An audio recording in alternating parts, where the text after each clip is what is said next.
வெற்றிவேல் முருகன். ஒரு காலத்தில் தேவர்களே பயந்து வாழ்ந்தார்கள். உலகம் முழுவதும் ஒரு அசுரனின் ஆட்சி நடந்தது. அவன் பெயர் சூரபத்மன். சூரபத்மன் சாதாரண அசுரன் இல்லை. அவன் கடுமையான தவம் செய்து பிரம்மதேவரிடமிருந்து ஒரு சக்தி வாய்ந்த வரம் பெற்றான். அந்த வரம் என்ன தெரியுமா? தேவர்களாலும் அசுரர்களாலும் யாராலும் அவனை அழிக்க முடியாது. அந்த வரம் கிடைத்தவுடன் அவனின் அகந்தை அளவுக்கு மீறியது.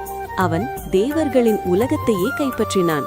இந்திரன் கூட அவனிடம் தோல்வியடைந்தான். தேவர்கள் அவனிடம் அடிமையாக வாழ்ந்தார்கள். உலகம் முழுவதும் அநியாயம் அதிகரித்தது. சூரபத்மனின் கொடுமை.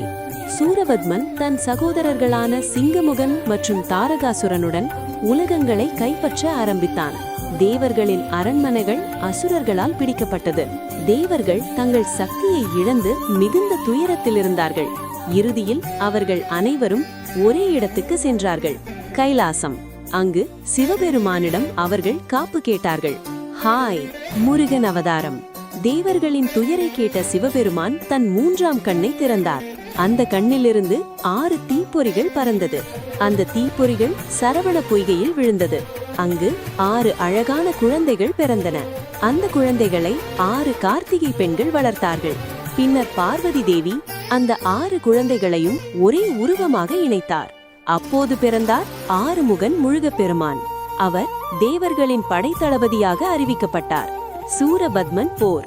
முருகப்பெருமான் தேவர்களின் படையுடன் சூரபத்மனை எதிர்த்து போருக்கு சென்றார். போர் ஆரம்பமானது.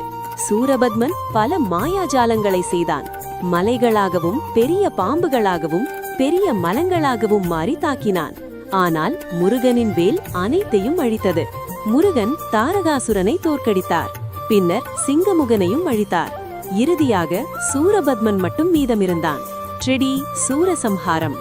இறுதியில் சூரபத்மன் ஒரு பெரிய மரமாக மாறினான். அப்போது முருகப்பெருமான் தன் வேலாயுதத்தை வீசினார்.